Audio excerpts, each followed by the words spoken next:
appelle ces êtres élémentaux parce qu'ils s'occupent des 4 éléments de la nature, la terre, l'eau, l'air et le feu. Leur rôle est de former et d'entretenir tout ce qui existe dans la nature, les plantes, les rochers, les rivières.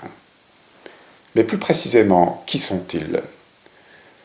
Généralement, on les présente par rapport à l'élément dont ils s'occupent. Les êtres élémentaux qui s'occupent de l'élémentaire sont appelés gnomes. Ce sont des êtres petits et trapus. Mais il faut que je précise ici que tous les êtres élémentaux ont une taille et une forme qui correspondent à l'élément dont ils s'occupent. Et c'est ainsi qu'on trouve toutes sortes de gnomes de gens différents selon qu'ils s'occupent de la terre dans laquelle poussent les plantes, l'argile, le sable, les différentes sortes de roches, les cristaux, les pierres précieuses. Les êtres élémentaux qui s'occupent de l'élément eau sont les ondines.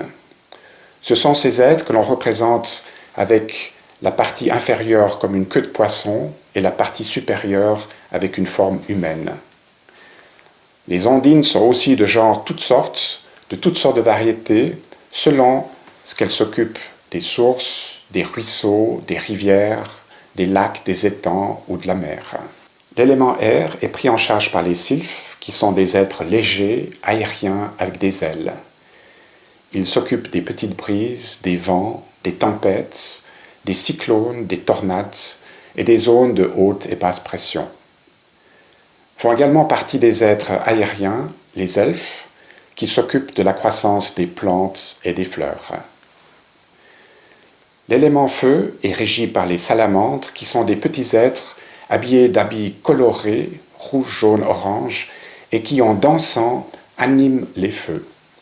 Les feux qui se trouvent au centre de la terre, le feu du volcan, les feux de forêt et le feu domestiqué, donc le feu dans les cheminées, les éclairs et les feux follets dans les marécages.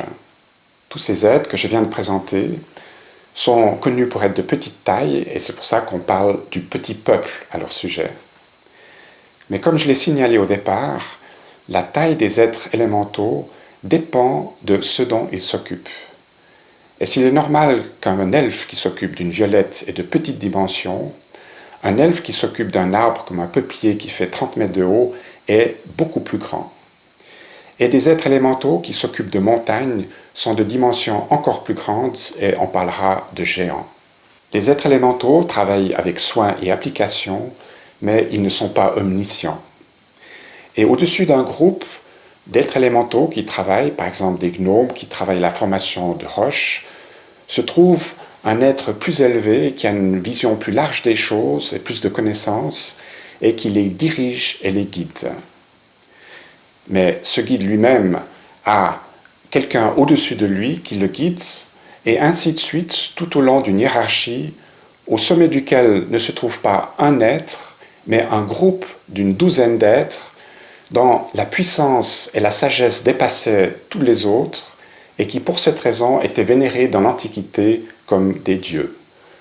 Ce sont les dieux de l'Antiquité comme par exemple Zeus, le dieu du ciel et des phénomènes météorologiques, Poséidon, le dieu de la mer, Vulcain, le dieu du feu et des volcans, et ainsi de suite.